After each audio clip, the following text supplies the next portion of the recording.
Hey guys, how are you all? I hope you all are fine and I welcome you all in this new lesson. तो दोस्तों इस video में हम लोग बात करेंगे जो 2 नवंबर है उसके एक इम्पॉर्टेंट आर्टिकल के बारे में। इस आर्टिकल के थ्रू हम लोग सीखेंगे किस तरह से न्यूज़पेपर को पढ़ा जाता है, क्या सही तरीका है न्यूज़पेपर को पढ़ने का। साथ में दोस्तों हम लोग इसमें वोकैबुलरी भी देखते हैं, जो भी इंपॉर्टेंट वोकैबुलरी होंगी इस आर्टिकल में वो हम डिस्कस करेंगे। तो दोस्तों उम्मीद करता हूँ ये जो वीडियो मैं बना रहा हूँ आपके लिए हेल्पफुल है, आप इसको डेली बेसिस पर देखते हैं और आप सीख रहे हैं आखिर किस तरीके से न्यूज़पेपर को पढ़ा जाता है। हम लोग डेली बेसिस पर दोस्तों अलग अलग आर्टिकल डिस्कस करते हैं, कभी हम लोग नेशनल आर्टिकल डिस्कस करते हैं, कभी हम लोग कोई आर्टिकल डिस्कस करते हैं एनवायरनमेंट का, कभी हम लोग इकोनॉमिक आर्टिकल डिस्कस करते हैं और साथ में मैं आपको इसके पीछे का जो जीएस है, जो इसके पीछे की स्टैटिक जीके है, वो भी मैं आपको साथ में बताता हुआ चलता हूँ। तो आज का आर्टिकल दोस्तों हमारा है तमिलनाडु के बारे में। तमिलनाडु में एक खेल खेला जाता है जिसका नाम है Jallikattu. So I will talk about Jallikattu also. तो जल्लीकट्टू को लेके ये न्यूज़ में क्यों है, आपको पता होगा तमिलनाडु में एक फेस्टिवल बनाया जाता है पोंगल, जनवरी के मंथ में। तो अभी एक महीने बाद जनवरी है, तो जब वो फेस्टिवल का नाम आता है दोस्तों जल्लीकट्टू साथ में मनाया जाता है। तो जल्लीकट्टू क्या है, सब बातें हम लोग जानेंगे। तो वीडियो दोस्तों अगर आपको अच्छा लगता है तो वीडियो को लाइक करिएगा। अगर अब तक आपने चैनल को सब्सक्राइब नहीं किया है तो चैनल को सब्सक्राइब कर लेना। तो चलिए स्टार्ट करते हैं। सबसे पहले हेडिंग देखते हैं, तमिलनाडु, ये शॉर्ट फॉर्म में लिखा हो तमिलनाडु काउंटर्स आर्ग्यूमेंट, यानी कि काउंटर मतलब होता है इसके अगेंस्ट में। तमिलनाडु ने एक अगेंस्ट में आर्ग्यूमेंट किया that animals like person are protected by the constitution, यानी कि इस बात पर उन्होंने आर्ग्यूमेंट किया जब ये कहा गया कि जैसे इंसानों का राइट है वैसे ही एनिमल का भी राइट है। जब ये कहा गया और जल्लीकट्टू को बैन करने की कोशिश की गई, तब जो तमिलनाडु की तरफ से वकील थे जिनका नाम था कपिल सिब्बल जी, उन्होंने काउंटर आर्ग्यूमेंट किया और उस आर्ग्यूमेंट की ही बात इस एंटायर आर्टिकल में आपको मिलेगी। राइट, किसके काउंटर में किया, जब ये कहा गया कि animals like person are protected by the constitution, यानी कि एनिमल के भी राइट होते हैं। तो चलिए स्टार्ट करते हैं मेन आर्टिकल को पढ़ना। Tamil Nadu government on Thursday argued before the constitution bench of the supreme court hearing the jallikattu case. जो सुप्रीम कोर्ट की बेंच थी जो केस हियर कर रही थी जल्लीकट्टू का, वहां पर क्या किया गया, आर्ग्यू किया गया तमिलनाडु गवर्नमेंट के द्वारा। तमिलनाडु गवर्नमेंट मतलब उनका जो वकील थे उनके द्वारा किस बात पर आर्ग्यू किया गया, that a duty to ensure the well being of an animal does not give the concomitant right to the animal to demand well being. ये लाइन दोस्तों बहुत इंपॉर्टेंट है, यानी कि अगर जो ड्यूटी है, the duty to ensure the well being of an animal, यानी कि जो एनिमल की वेल बीइंग है, इसका मतलब ये नहीं है कि ये एनिमल्स को कॉन कॉमिनेंट राइट देती है। अब दोस्तों वर्ड आता है कॉन कॉमिनेंट, इसका बेसिकली मतलब क्या होता है, चलिए देखते हैं। कॉन कॉमिनेंट का मतलब होता है if you are getting something naturally और something which is associated with you naturally, यानी कोई चीज जो आपसे अपने आप ही नेचुरली मिल रही है, जैसे कि इस राइट की बात हो रही है कॉन कॉमिनेंट राइट। तो यानी कि ये नेचुरल राइट नहीं है, इंसानों को कॉन कॉमिनेंट राइट मिलते हैं लेकिन एनिमल्स को नहीं मिल सकते हैं उनकी वेल बीइंग के नाम पर। ये बात पे आर्ग्यू किया गया किसके द्वारा, वहां के जो वकील थे उनके द्वारा किया गया, तमिलनाडु तरफ से वकील थे। अगला देखते हैं दोस्तों, the rights are given by the law, the rights are given by the law made by the human beings. Rights are of two types, यानी कि उन्होंने ये बोला कि जो राइट जो दिए जाते हैं, जो लॉ दिए जाते हैं, वो इंसानों के द्वारा ही बनाए गए होते हैं। और उन्होंने कहा जो राइट्स होते हैं वो 2 तरीके के होते हैं। पहला अगेंस्ट द स्टेट, यानी कि गवर्नमेंट के अगेंस्ट, और द फेलो ह्यूमन, या इंसानों के अगेंस्ट, यानी कि मुझे राइट मिलेगा किसी सरकार के अगेंस्ट अगर सरकार मेरे संग कुछ गलत करती है या कोई इंसान मेरे संग गलत करता है। तो rights can be of 2 types, ये पहला राइट है स्टेट और फेलो ह्यूमन के अगेंस्ट। सेकंड राइट है द अगेंस्ट द नेचर, अगर कुदरती मेरे संग कुछ गलत होता है तब भी मुझे राइट मिलेगा। तो this was said by the Kapil Sibal और the lawyer of this Tamil Nadu government. There is no concept of right of animals, उन्होंने कहा कि एनिमल के राइट का कोई कंसेप्ट ही नहीं है। There is only the concept of making sure that the course of relationship with the animals we follow certain moral values और मोरल नॉर्म्स। उन्होंने कहा सिर्फ इतनी बात है कि जो भी चीजें हम लोग फॉलो करते हैं, जो भी रिलेशनशिप एक एनिमल और इंसान के बीच में है, वो मोरल वैल्यूज के ऊपर होता है। इसमें आप ये नहीं कह सकते कि एनिमल का भी कोई राइट है। And underlining the moral norms is not cause any pain और सफरिंग, और इसका बेसिकली मोरल नॉर्म का मतलब क्या है, जो जानवर है उसको किसी तरीके की पेन ना हो, सफरिंग ना हो। किसने कहा ये बात? The senior advocate Kapil Sibal for the Tamil Nadu submitted before the 5 जज bench led by the justice के एम जोसेफ। तो दोस्तों इस तरह से आर्ग्यूमेंट किया गया। तो दोस्तों उम्मीद करता हूं ये दोनों आपको हेडिंग समझ में आ गई हैं। अब हम तीसरी हेडिंग को देखते हैं। The state was countering arguments by the petitioners that animals like person were protected under the constitution। एक पेटिशन आई थी कि जो एनिमल है, एनिमल्स को इंसानों की तरह संविधान में प्रोटेक्शन मिलना चाहिए। इस बात पर स्टेट ने यानी कि तमिलनाडु ने काउंटर आर्ग्यूमेंट किया अपने वकील कपिल सिब्बल के द्वारा। तो दोस्तों उम्मीद करता हूं यहां तक आपको समझ में आया। आगे देखते हैं।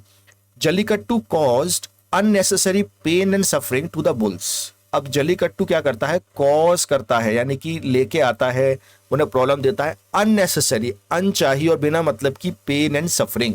अभी आपको बताऊंगा जल्लीकट्टू एग्जैक्टली होता क्या है। तो वो पेन एंड सफरिंग देता है, उस फेस्टिवल में उसको पेन एंड सफरिंग होती है। इसी वजह से दे हैड साउट। अब देखिए जो साउट है ये सीक की सेकंड फॉर्म है। अगर आप वो दोस्तों वीडियो डेली देख रहे हैं तो ये वर्ड मैं बार बार आपके संग यूज करता हूं। सीक की सेकंड होती है साउट।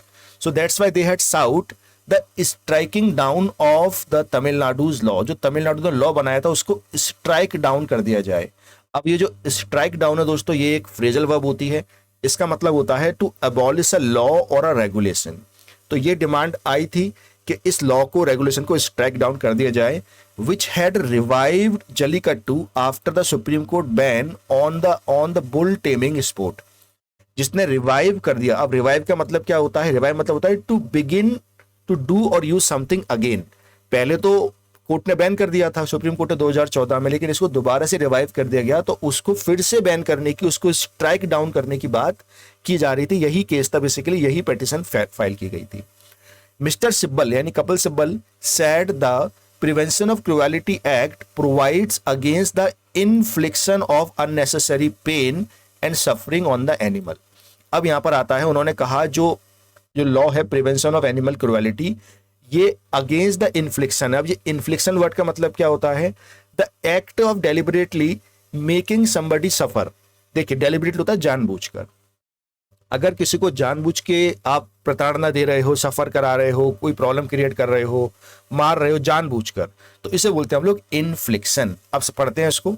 तो what he is saying that this act, Prevention of Animal Cruelty Act, provides against the infliction of the unnecessary pain and suffering on animals।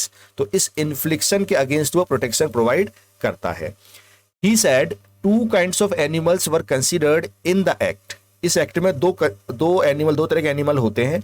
सबसे पहला है those were wild and others which were domesticated like the bulls। एक होते हैं wild animal और दूसरे होते हैं डोमेस्टिकेटेड, जो बुल हुआ, डॉग हुआ, इनको हम लोग कहते हैं। But the act of domestication an animal itself cause pain and suffering. तो उन्होंने कहा जो आप एनिमल को पालतू बनाते हो, डोमेस्टिकेट मतलब होता है पालतू बनाना, ये अपने आप में एक उन्हें सफरिंग देता है, उन्हें प्रॉब्लम देता है, उनकी प्रॉब्लम क्रिएट करता है। So the animal suffer, so the act accepts. Animal जो सफर करता है इसीलिए एक्ट ये एक्सेप्ट करता है। Even presume that there is an existence of the cruelty in the process of domestication। अगर किसी को आप पालतू ही बना के रख रहे हो, उस वो भी एक तरह की उनके लिए क्रुएलिटी ही है, right. He questioned the very concept of cruelty to the domesticated animal. उन्होंने कहा जो डोमेस्टिकेटेड एनिमल है उनके उस पर वो क्वेश्चन करते हैं। There are some animals which do not see the light of the day. उन्होंने कहा कुछ ऐसे एनिमल भी हैं जो दिन की लाइट भी नहीं देखते हैं, except when they are placed on the table. बड़ी अच्छी बात कही इन्होंने कि यानी कि वो दिन की लाइट भी नहीं देख पाते हैं जब तक कि वो टेबल पे ना आ जाए, यानी कि जब तक उन्हें स्लॉटर करके मार ना दिया जाए। he said the Mr. Sibbal wondered what would constitute causing unnecessary pain to the domesticated animal, right? Besides, he reminded that the Jallikattu case also touches on the right of the private individuals who own the animal used in the event। यही बात उन्होंने बोली गई है। आगे देखते हैं। He said the prevention of cruelty to animals and prevention of cruelty to animals act, ये दो जो लॉ पास किए गए थे वो ये थे। ये दो जो लॉ थे, सबसे पहला ये वाला था 2017 का, और दूसरा जो इसका आर्टिकल था वो ये था। किस लिए था? To protect the bulls from the brutality. Brutality का मतलब होता है बुरी तरीके से उनको प्रॉब्लम क्रिएट करना, मारना, इसको प्रोटेक्ट करने की बात की गई है। Violence of these rules would attract the penal action. Penal होता है मतलब एक लीगल एक्शन उनके लिए आएगा, मतलब they would be punished for that. तो ये बात उन्होंने बोली है कि ऑलरेडी जो इसमें जो अमेंडमेंट लाया गया है उसमें ये कहा गया है कि उनको किसी तरह का कोई ब्रुटैलिटी ना हो, और अगर कोई ब्रुटैलिटी करेगा, कोई उनको जानबूझ के डेलिबरेटली इन्फ्लिक्शन का अगर करता है तो उसके खिलाफ के पीनल एक्शन लिया जाएगा। The procedures had to supervised by the district collector, और इसको कौन सुपरवाइज करेगा? डिस्ट्रिक्ट कलेक्टर करेगा। तो दोस्तों ये था पूरा आर्टिकल। उम्मीद करता हूँ आपको ये समझ में आया होगा किस तरीके से पूरा आर्टिकल है, और इसमें जो भी इंपॉर्टेंट वर्ड्स है मैंने आपको यहाँ लिख दिए हैं, और साथ में जो नहीं है, जो यहाँ नहीं लिखे से ब्रुटैलिटी, वो मैंने आपको ओरली बता दिए हैं। तो दोस्तों ये था आर्टिकल। अब हम देखते हैं जल्लीकट्टू के बारे में। बेसिकली जल्लीकट्टू क्या होता है। अगर हम जल्लीकट्टू की बात करें तो देखिए अब इस तरीके से दोस्तों खेला जाता है। ये जो बुल है इसके सींग पर बांध दिया जाता है, जैसे यहाँ पर आप देख सकते हैं कुछ सिक्के वगैरह बांध दिए जाते हैं, और इनमें से जो भी सिक्कों को ले लेता है वो विनर बन जाता है, और सिक्के उसी के हो जाते हैं। तो इस तरह से जल्लीकट्टू खेला जाता है। ये एक कॉन्ट्रोवर्शियल स्पोर्ट है तमिलनाडु में। इसमें बुल को टेम किया जाता है। बुल को टेम का मतलब होता है किसी को पालतू बनाना। टेमिंग का मतलब ही पालतू बनाना, टेम मतलब, तो किसी बुल को पालतू बनाया जाता है। And the Tamil Nadu words the jalli and kattu means silver gold coins tied to the bull horns. Silver के जो कॉइन है बुल के हॉर्न पे इस तरह से बांध दिए जाते हैं। And this is played in Tamil Nadu during the harvest festival of Pongal. जैसा मैंने आपको बताया पोंगल के टाइम पर ये खेला जाता है। Reportedly led to approx 1100 injuries and 17 death between 2010 to 14। इसमें 2010 से 2014 के बीच में 1100 इंजरीज हुई हैं और 17 डेथ इसमें हो चुकी है ह्यूमन की। इसको बैन कर दिया गया था सुप्रीम कोर्ट के द्वारा 2014 में on the ground of animal cruelty, लेकिन इस बैन को दोबारा से हटा दिया गया लॉ लाकर तमिलनाडु के द्वारा, और वही आर्टिकल हमने यहाँ पर पीछे डिस्कस किया है। So the ban protested the ground and it obstruct the custom and the tradition. ये जो बैन किया गया था इसको लोगों ने प्रोटेस्ट किया, कहा कि आप कस्टम और ट्रेडिशन को बैन कर रहे हैं हमारे, इसीलिए तमिलनाडु की गवर्नमेंट है वो लॉ लेके आई और उसको दोबारा से उसने रिवाइव किया। अब इस जो रिवाइव किया गया था इसको तमिलनाडु गवर्नमेंट कह रही है कि हमने तो इसमें और चीज़ें ऐड कर दी हैं, क्रूएलिटी नहीं होगी। तो इसी के अगेंस्ट में दोस्तों ये आर्टिकल हमने पढ़ा। तो guys that is all about this video. उम्मीद करता हूँ आपको वीडियो अच्छा लगा होगा। अगर आपको वीडियो अच्छा लगा है तो वीडियो को लाइक करिए, आपके जो भी दोस्त हैं उनके संग शेयर कर दीजिए, क्योंकि यहाँ पर आपको देखिए एक तो इंग्लिश के न्यूज़पेपर तो मैं बता ही रहा हूँ, साथ में आपको जनरल स्टडीज़ की नॉलेज भी मिल रही है, जीएस की नॉलेज भी मिल रही है। अगर आप किसी कॉम्पिटेटिव एग्जाम की तैयारी कर रहे हैं तो जल्लीकट्टू अगर आएगा तो आप आराम से इसको क्वेश्चन कर पाएंगे, उसका आंसर दे पाएंगे, right. So that is all about this video guys. अगर आपको वीडियो अच्छा लगा है तो वीडियो को लाइक करिए, चैनल को अगर आपने सब्सक्राइब नहीं किया तो सब्सक्राइब कर लेना। Thank you so much, take care.